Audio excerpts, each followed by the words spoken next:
TPCSI fans, you want to revolutionize your sports investing habits? Allow me to tell you about WagerWire. WagerWire is an app that helps you become a superior bettor by allowing you to sync all your sports books and track all your bets in one place. See your current action, your betting history, and stats. You could also sign up for sports books and collect bonus offers. Follow them at WagerWire on X, as it's the best account on the platform. Head to App Store or Play Store now and search WagerWire and download the app. Excuse me, Mr. DJ. Hey, check this out. We got a great show coming your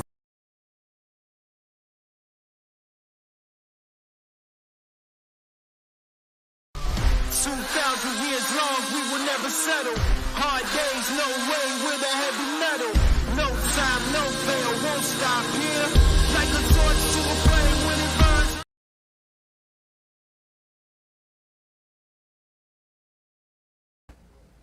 Good afternoon, sports fans from all around the globe. I am the host, Jeff Dawson, East Coast Sports Investors, and it's that time of the week for the Midday Market Report with good friend and colleague, Mr. Sean Alvarez, talking horses, talking Saratoga, sometimes Del Mar. This week we'll be talking Saratoga. We're going to talk maybe a little about fierceness and the performance that he put on last Saturday, and of course, Torpedo Anna running in the Traverse in a couple weeks here as well. And then I'm gonna have Sean break down two races as well. And just an FYI, guys, it's hotter than Haiti right now in Cape Cod, Massachusetts.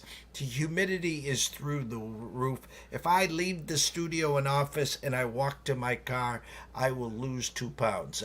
That's how hot it is right now. So if the internet is wonky, we're going to try to muscle through this so Sean can get out the two races for this weekend.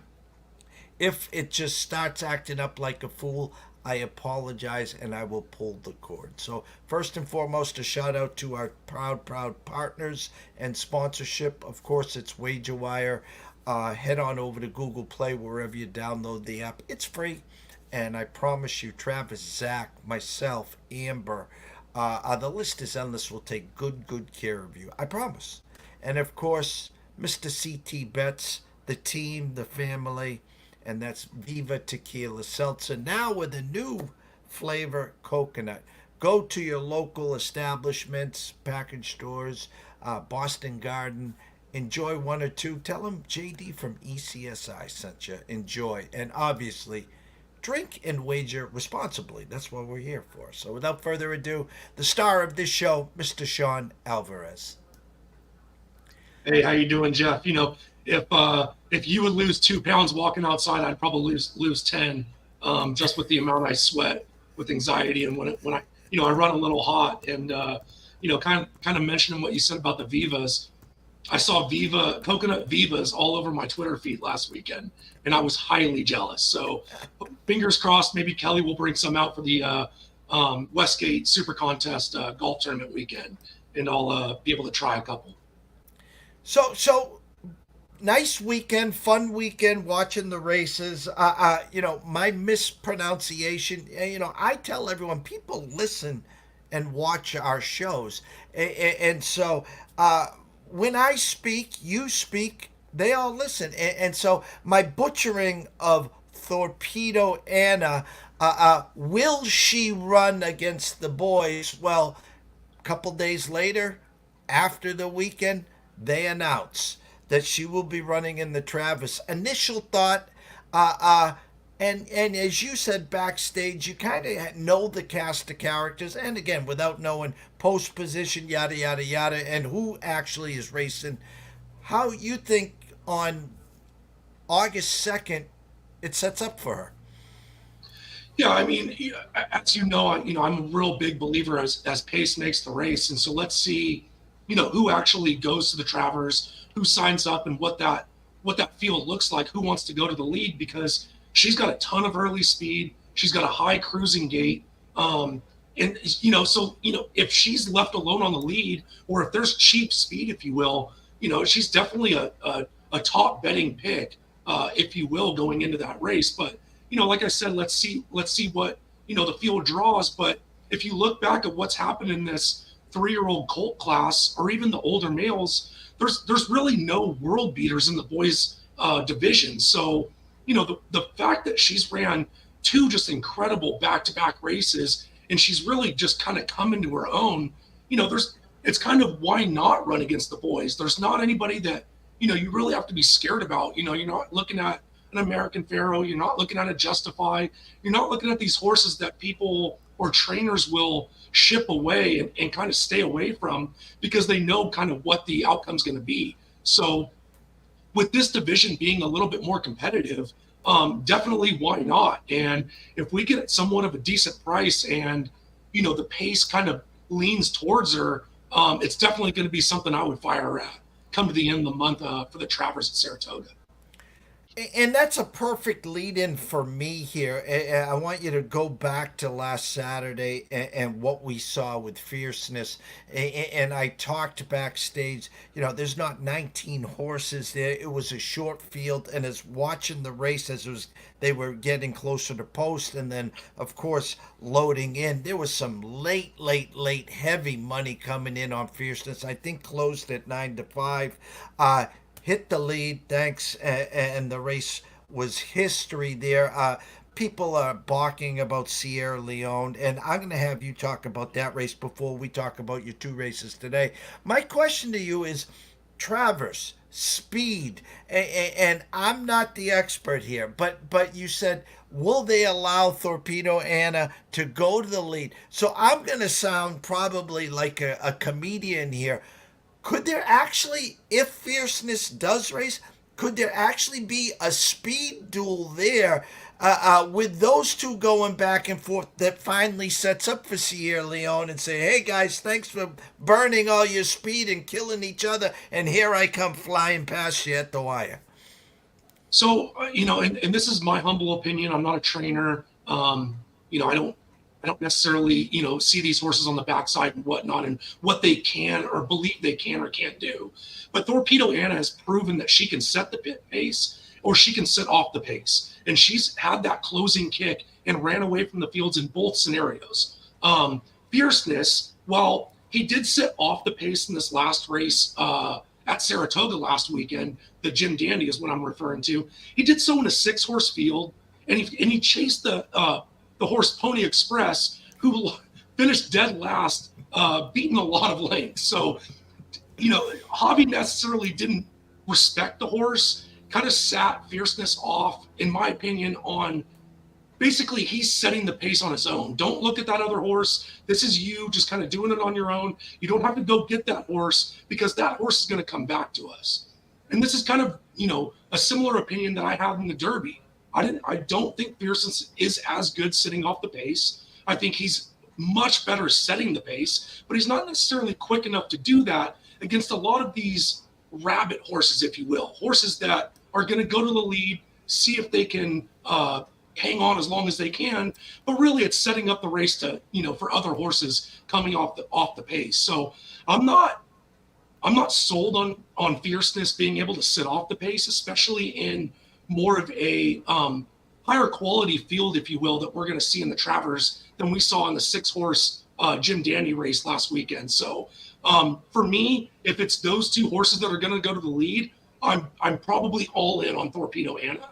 I think she will turn Fierceness away and kick on and hopefully, hold off those late charging closers. But like I said, I'm not on the backside. I don't know, what these trainers think of these horses and what their abilities are. I'm just going off of my eyes. And, like I said, I just don't think if Fierceness ever has to sit off the pace, he's a play against for me. Whereas Torpedo Anna can do both, if you will. How is the owners? How is the trainers? How is Team Sierra Leone feeling right now after last week's performance? I mean, I would hope that they, have, high regards on him as still. But if you watch the way that they turned into that race, Fierceness was leading for home. And some say he got tired and drifted out. It looked like Javi looked back over his left shoulder.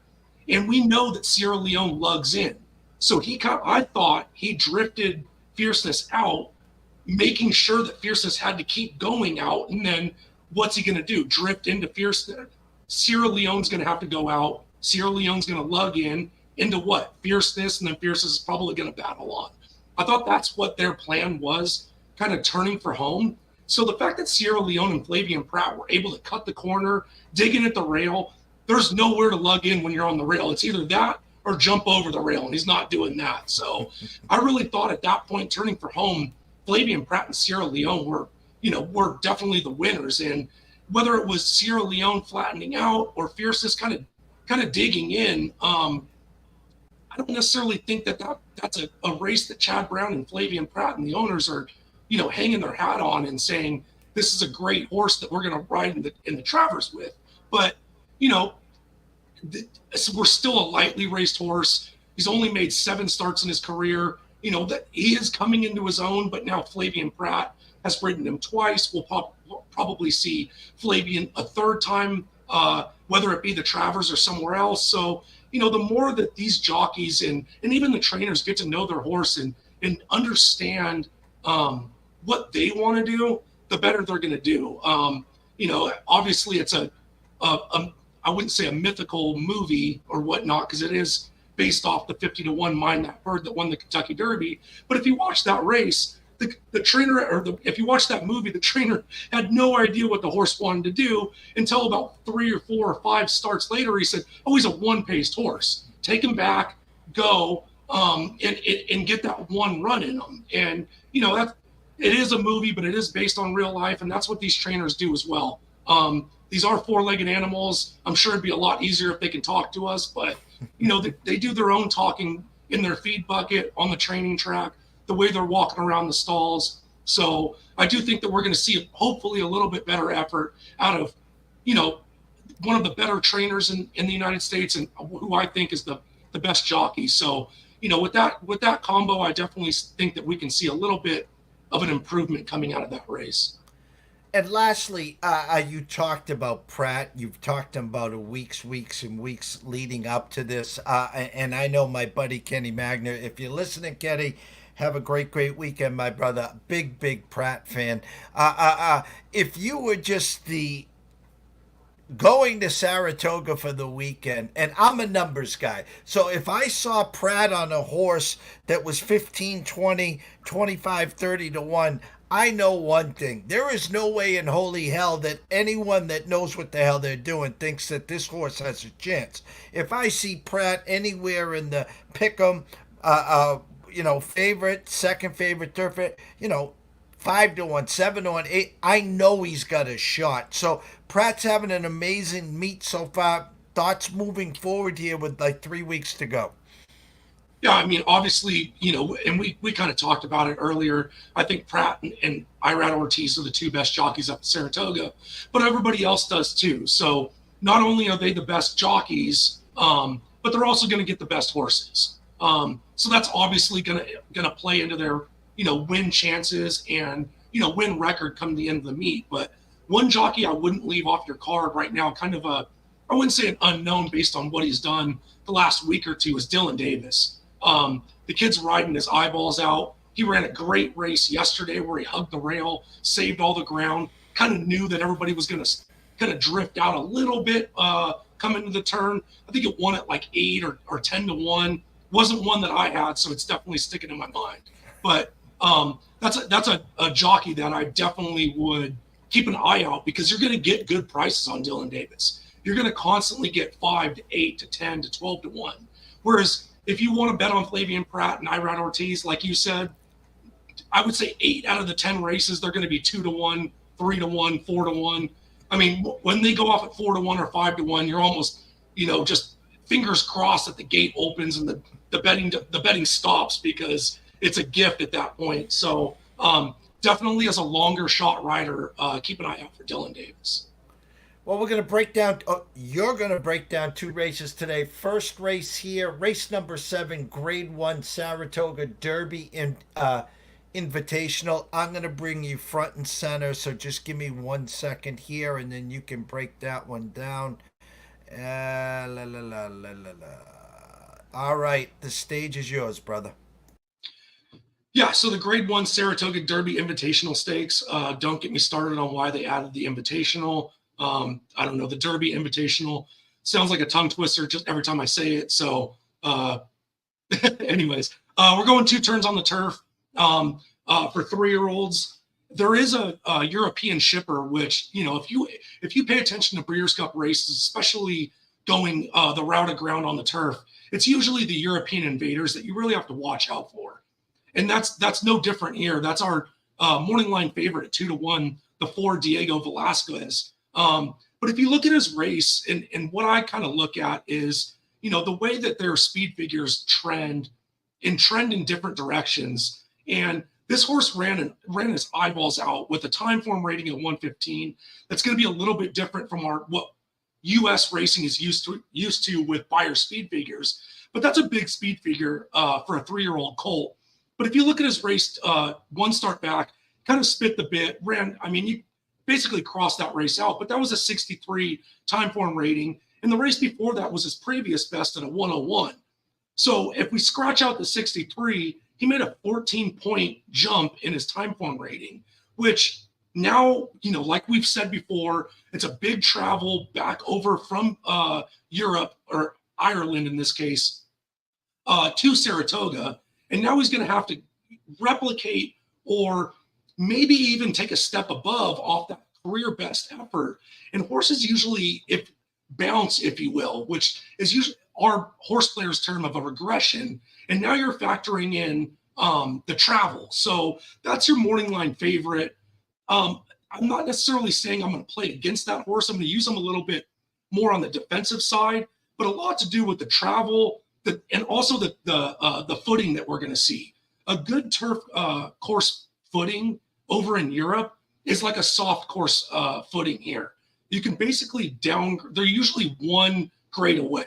If it's firm here, it's good there. If it's good there, it's soft here, if you will.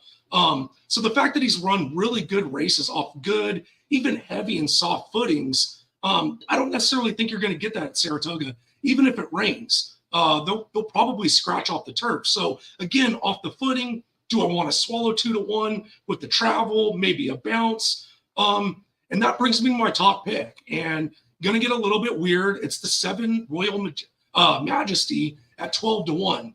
It's a Bill Mott trained horse. Junior Alvarado has ridden this horse 5 times in a row. It's going to be his 6th ride, and he ran a great race, in my opinion, last time out in the Belmont Derby. Kind of sat, middle type of ground. They went way too slow early. The first half mile was 50 seconds. That'd be one of those where, Jeff and I talk, the horse goes out to the front. They set the pace in 50 seconds. I throw paper up and just walk away. I know the outcome of this race already. My horse is not closing into that. We're going to get, I would think, a little bit faster of a pace in this race.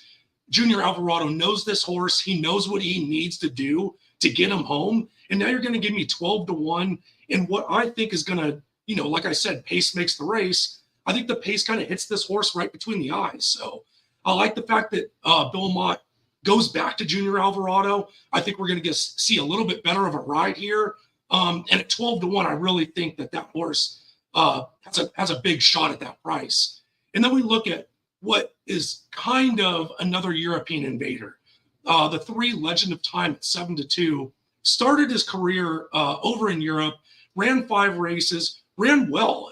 He was 4 for 5 in those races.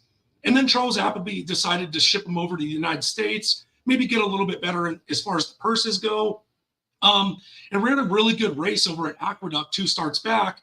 And again, in that Belmont Derby, this was a horse that was chasing those lone pace setters running that 50-second half mile. William Buick takes the reins back over. He rode this horse in every one of his starts in Europe, but did not ride in his first 2 starts in the U.S. Now rode the last time out, gets back on this horse. So we're going to see a little bit better of an idea of what this horse can do. And now he knows, I can't let these guys go too slow too early. I'm going to be a little bit closer. I'm going to be able to jump all over him, if you will, kind of turning for home. So for me, the morning line favorite is not the horse to beat. For me, the horse to beat is the 3 Legend of Time, and you'll see so in my tickets that I talk about a little bit later. And then talking about those slow horses that are not slow horses, the pace horses that went too slow too early. We're going to go back to my boy Flavien Prat on the 8 White Palomino at 8-1. This is the horse that was setting the pace, running those slow fractions, and only lost by a head last time out. I don't necessarily know that he's going to be able to set those slow fractions. We do have another speed horse, a big long shot in the 1 that's probably going to gun to the lead. But if you look at what this horse did to start his career, he ran a good race first time out and then broke his maiden on a good turf footing at Keeneland, but that was sitting off the pace. Now he's breaking from the 8 post all the way to the outside. Flavien Prat is too smart. Chad Brown's probably already drilled this into his mind, in the paddock leading up to this race tomorrow. Do not gun to the lead. Don't use up all your horse's energy crossing over. This horse can sit off the pace. Flavien's got some of the best hands as far as getting his horse to settle and then asking the question and getting that top effort out of his horse. So I do like the 8 White Palomino. If the 1 misses the break, he can set the pace, but he can also be that horse that sits off of a long shot rabbit, if you will, at 8-1. So I do like that horse a little bit as well. And then a little bit defensive. I've already talked about him. The 4 Diego Velasquez, the morning line favorite at 2-1. That's not necessarily a horse that I want to be beat by underneath. I'll let that horse beat me up top, but in second and third, I'm not going to let that horse beat me. So those are my choices. It's 7, 3, 8, 4. All right, play producer here. Bear with me here. No. Yeah, here we go. So I love where your eyes are. Obviously, let's bring this 7 home, Royal Majesty here at 12-1. But the way you have your ticket set up here for your exactor and tries, again, I think it's great strategy. Where again, we'd love to see the 7 on top, beating the favorite Legend of Time at 7-2, and then also you have the 4 Diego Velasquez at 2-1 there. So. Explain to everyone your thought process on your exactas and your trifecta. Yeah, so I have a couple tickets on this race. Like I said, I think the 3 is the horse to beat. I really like the price on the 7 at 12-1. So I'm going to run an exacta with 3, 7, just those 2 horses on top, over 2, 3, 4, 7, 8. So I'm going to use some prices underneath. I'm also going to use the 4 defensively underneath. I'll let that horse beat me on top, but it's 3, 7, over 2, 3, 4, 7, 8. And for $1, that only costs you $8. Now, if the 7 wins, doesn't really matter who comes in second. Yes, we want bombs. We want some prices to really get that to pay. But if the 7 wins at 12-1 or anywhere near that, it's definitely going to pay anyways. But if the 3 wins and the 7 comes in second, it will pay a little bit decent. So I got a little bit weird for me, if you will. I also played a 50-cent trifecta. I used the same 2 horses on top, 3, 7, and then I used my 4 horses that I like in second, 3, 4, 7, 8, and then I got a little weird with that too, with 2, 3, 4, 7, 8. So a 50-cent trifecta ticket is 3, 7, over 3, 4, 7, 8, over 2, 3, 4, 7, and 8, and for 50 cents it only costs $9. And like I said, if that 7 comes in first and this try hits, man, it's going to be great. I can't wait. My eyes will be definitely glued there. Cheering loud for Royal Majesty. If you hear a scream, that's me all the way on Cape Cod, Sean, on Saturday there. Your second race, race 11, grade 1, Whitney. Can't wait to hear you break this down. Give me 1 second there.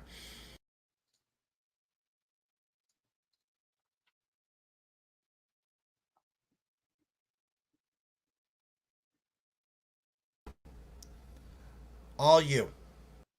Yeah, so again, we're going to go to another grade 1 race, this time on the dirt, going around the Grade 1 Whitney. And this race is for 4-year-olds and up, whereas the last race was for 3-year-olds. And if you paid attention to some of our shows before, you'll recognize one of these horses. The number 3 National Treasure is my top pick at 9-5. If you'll recall, this is the horse that broke our heart last year in the Preakness when we just loved Blazing Sevens. But yeah, I mean, we've seen what this horse can do on the front end. He ran a bang-up race in the Metropolitan, winning by 6 lengths. You can toss out the Saudi Cup race. Again, when we're talking about just a whole different atmosphere and all that travel, you can either toss those races or really lean your hat on them based on what those horses can do in travel. But what the horse did before that was win the Grade 1 Pegasus World Cup Invitational by a neck. So we've seen what this horse can do. I don't think there's a ton of speed in this race. Also, we're getting Flavian Pratt, trained by Bob Baffert. I think there's going to be a lot of jockeys that we've seen race against this horse get scared about going with him. He's really quick from the gate. If he breaks in stride, a lot of horses will have to kind of gun to the lead just to stay up with them. So I don't like swallowing the chalk at 9-5, but we've seen what this horse can do on the front end. I think he can get the front end. Whether he can hang on will really dictate based on, the pressure that he gets up front with that pace. But we get Bob Baffert. Like I've told you before, Bob ships to win. He does not ship to lose races or come in second or third. He ships basically to get that trophy, get that paycheck. Like I said, you get Flavian Pratt. I'm not going to get beat by that horse. My second choice is the 9, Bright Future. I really like what this horse did last time out at Monmouth. Monmouth is a speed favoring track. It's kind of similar to Del Mar. They really like their horses, especially on the dirt course, to lead the pace and go on with it. I'm not saying you can't win from the back, but it's a little bit of your back against the wall.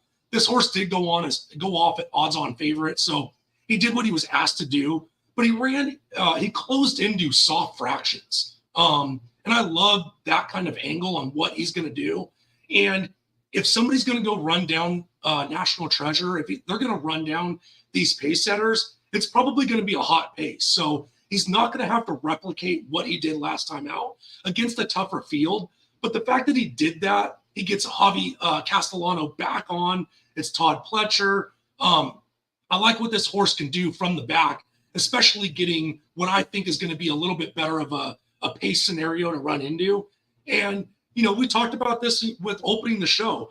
How often are you going to get 15-1 on an Irad Ortiz? Irad Ortiz is riding, Todd Pletcher training 15-1.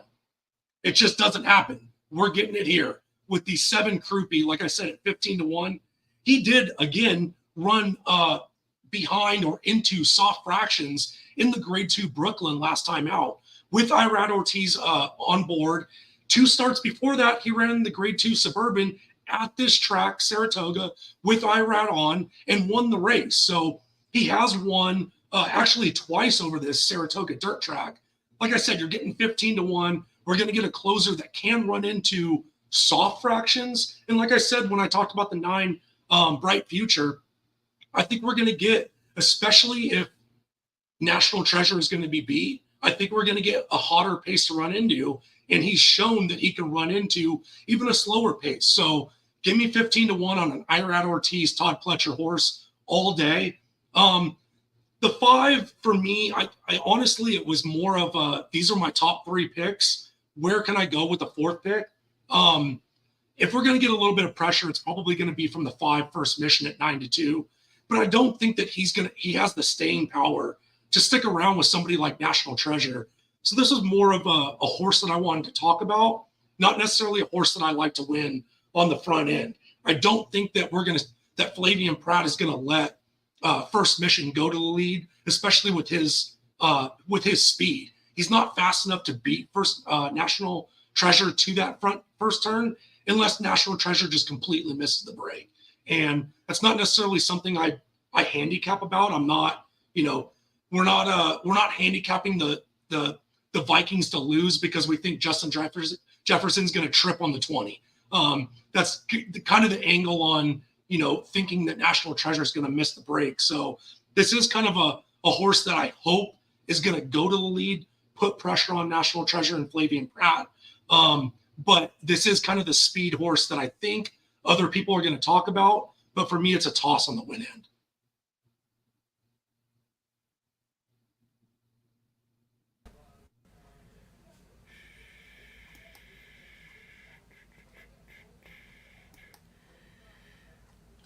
National Treasure, man. I remember it like it was yesterday, sir. Yeah, you and me both, unfortunately. I can like see it in my mind as soon as I was talking about it. I saw it. I saw it in your face and your eyes. Yeah, did you see the tear? Yeah, A exactly. little tear came down. It's funny. In the horse racing game, you know, there's moments, there's names, there's horses, jockeys, trainers that we remember. And again, I always say this tongue in cheek. I'll be 58 in November, and I was a part of the greatest live race I ever saw. I was at the Breeders' Cup. Again, we won 5 out of 6. If my buddy runs back to us, we hand him $500 each, so we had $1,500 in the pick 6, and he miscalculated, and he needed $300 each more, and instead he just chopped one horse off. Of course, the one horse he chopped off did win the race. We would have hit 6 out of 6 with $250K. But my point is, I was there for the classic in Curlin, my all-time favorite. Now, I always talk about Thunder Gulch, and when I want to talk about a closer, I've never seen a close like Thunder Gulch. But Curlin, when it took that final corner, it was just gliding. It was like he had another gear, and it was just floating. And so there's certain names that bring up memories, and then obviously I saw the memory of National Treasure as you were announcing National Treasure. Yeah, I have a similar story where I was at Del Mar for the Pacific Classic with a bunch of friends, and we put a group pick 6 ticket in, and we were 4 for 4, and we wanted to leave the suite we were at and go down and watch one of the races at the rail. And my buddy leans over and says, "Okay, what 4 horses do we have? I want to play a win bet." And I'm just going to throw out numbers. I don't know the numbers at this point, but I said, "We have 1, 2, 4, and 5." And he's like, "Okay, perfect." He runs off, comes back. And I said, "Okay, who'd you bet?" And he goes, "The 9. I looked at him like, "Wait." I said, 1, 2. I gave you 4 horses. You bet the 9? He goes, "Oh, I got to go cancel the." I said, "Don't cancel the ticket, because then he's definitely going to win." Yeah. He canceled the ticket and the 9 won. So, yeah, similar run to the window type stories. But with that being said, I have another one where I punched the wrong number, and it was a 30-1, and the horse came in second, and I had to stand in the IRS window for a $1 exacted ticket. So for the ones we've lost, there's other ones that we won, but we tend to remember and hang our hat on the ones we lost more than the ones we won. And I'll go back to your story. If I got a pick 6 or a pick 5 ticket and we've won the first 4 races, my ass is not leaving that place. There is no one in the world that's more superstitious than me. I got people texting me in the middle of the 3rd inning on a first 5 play. "Hey, great call there. Congrats." I'm like, don't you dare ever do that again. Next thing you know, bottom of the 5th, other team scores 6 runs. Thanks for playing. Or I don't start congratulating till the fat lady's singing, the final buzzer, the lights are out in the stadium. You never know. All those people that had the Bears last night or had the over were already spending their money, and then Mother Nature says, "Not so fast." So you never cheer till it's over, correct? Oh, 100%. And I mean, while we've been right there as far as our picks and suggested wagers, if you will, this summer, we've been just that close, but just haven't cashed. So I've got a new polo on. I'm wearing my Miss Peaches and Portnoy hat. I had to just switch it up. We got to switch up the vibe. We got to switch up the juju, if you will. Well, before we leave, go over your exacta you got for everyone for this race. Yeah, so I actually really like the 7 and the 9. Obviously, the 7 at 15-1, the 9 at 5-1. But we're going to play the 3 defensively. We don't want to get too weird because I don't think that the 3 is going to go off at 9-5. I think you're going to see a little bit more of like an even money type horse. So we don't want to spend too much because we don't want to win a ticket and lose money. So we're going to go 379 up top and just 3579 underneath. So real easy and exacta for $1 that only costs $9. And again, that's 379 up top with 3579 underneath. It does afford you to get a little bit weird underneath if you want to add a horse. It basically is going to cost you $3 for every horse that you add underneath. So if you add the 12, it's going to cost 12. If you add the 10 and the 12, it's going to cost 15, and so on and so on. So it does afford you to get a little bit weird because it is a 12-horse race. So we can afford to get a little bit, sidetracked and spend a little bit more money. But I really like the 7 to 9. The 3's the horse to beat, and just sprinkling in the 5 underneath. So hopefully we get paid with, 2 races, 3 tickets. Let's hit all 3. Trifecta, if you will. Well, I can't wait, Sean. And of course, we're blessed and honored to have you here every Friday. Already August 2nd, we got a handful of Fridays to go before the fall officially kicks off. And I know, of course, you got a busy next 3 weeks living in Vegas, people coming in, Superbook, contests, golf, Kelly in Vegas. The list is endless. But before we close here, we always want to say, hey, Sean, tell the world what you got to offer at WagerTalk. Yeah, so like I said, said in weeks past, I've got Del Mar and Saratoga up each day. You don't have to buy both of them. You could buy one or the other depending on which track you like. But we've got a lot of great races coming up. We've talked about the Travers. We've talked about the Pacific Classic. Basically, every weekend there's graded stakes races between Saratoga and Del Mar. Hence the reason that Jeff and I are talking every Friday this summer. So head on over to my page. It's wt.buzz/SA and go ahead and grab my 30-day package. It's only $99. Like I said, a lot of good racing still to come with this summer of racing at Del Mar and Saratoga. So prices on the cards add up quick the more days and the more cards you buy. So get the discount for $99. Gives you 30 days all access to my horse racing packages. And let's cash some winners. Guys, it's August 2nd. Do yourself a favor here, okay? Run on over to WagerTalk. Go grab the full month, the 30-day access. It's $99, okay, guys? Trust me on this. End August with the bang. Support Sean. He comes here every Friday. He will be, if I have to drive to Vegas and grab him, be here for some Breeders' Cup talk in November. We got months to go till then. But again, head on over to Sean. Support him over at WagerTalk. Trust me, it'll be the best $99, $3 a card you'll ever spend. So I had listed at 5 o'clock. It's going to be sooner. I'm going to say probably around 2:30. Myself and Riley Magnuson will be back for the closing bell, the early edition. We're going to talk some MLB today. We're going to talk about what's going on at the Olympics, what we saw on the football game, or what we didn't see, obviously. And then at 6:15, Scotty Webb in the batter's box will break down the card the way he does it analytically and sabermetrically. So from myself, Jeff Dawson at EC Sports Investor, one and only, Mr. Sean Alvarez at Smooth Turn 2. We wish everyone a blessed day. Let's cash some tickets. Let's have some fun. Head on over to WagerTalk, support Sean, and we will see you soon.